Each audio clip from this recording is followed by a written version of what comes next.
This week has been a whirlwind in Raleigh. The pathway to passage for Medicaid expansion cleared another hurdle this week. It passed both its second and third readings in the Senate. It now goes back to the House for a final concurrence vote. Governor Cooper also released his last budget proposal as governor, and the House took up gun rights. More details to come, so keep tuning in.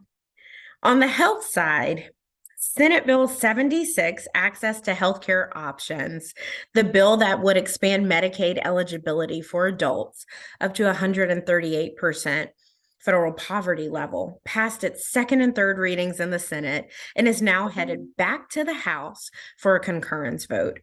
If it becomes law, it would not be enacted until after the state budget is passed.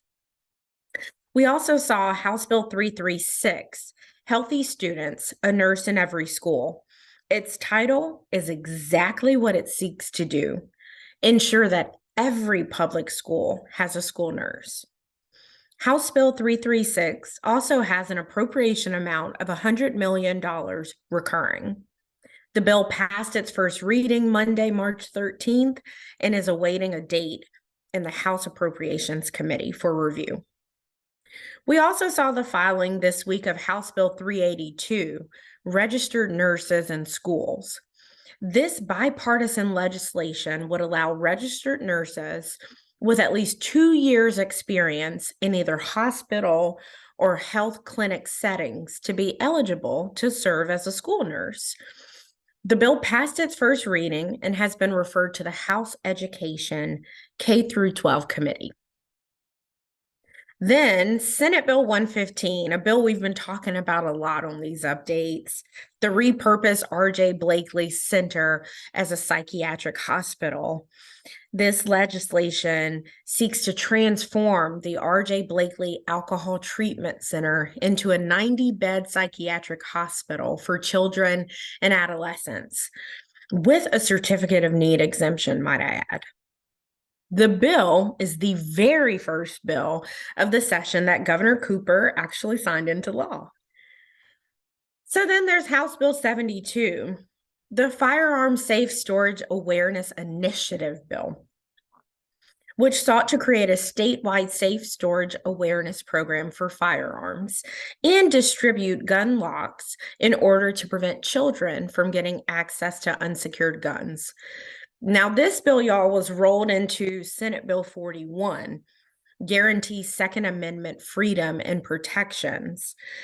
This is kind of like an omnibus bill that makes various changes to conceal and carry permits, the clearance to carry guns on school campuses and places of worship that meet on school grounds.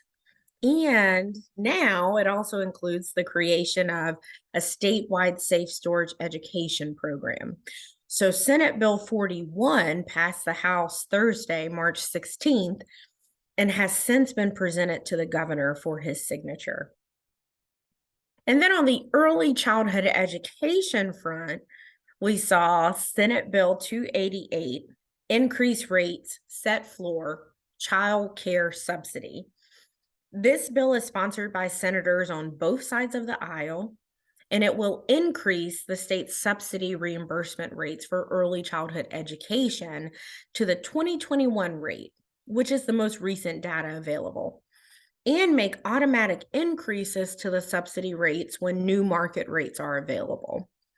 The bill passed its first reading Monday, March 13th, and has been assigned to the Senate's Appropriations-Based Budget Committee. There is also a companion bill in the House, which is House Bill 343, which also passed its first reading and has been assigned to the House Appropriations Committee and awaits a hearing date. Then there's House Bill 342, which is Extend Child Care Compensation Grants. This $300 million non-recurring bill proposal seeks to extend compensation grants for child care centers and its staff wages. House Bill 342 passed its first reading in the House Monday, March 13th. And lastly, y'all, House Bill 398, Child Care Act. This all Democrat sponsored bill seeks to reinstate the child care tax credit in efforts to help expand the North Carolina pre-K program. It also seeks to increase child care subsidies and provide free lunch for all public school students, amongst many other things within the bill language. This bill was filed March 15th and awaits its first reading. All right, y'all. Remember, you can check out our live bill tracker to get updates on all of these bills and many other bills that we're watching. It's on our website and linked in the legislative update email. Thank you so much for all you do for kids and families. And as always, make it a great one, y'all.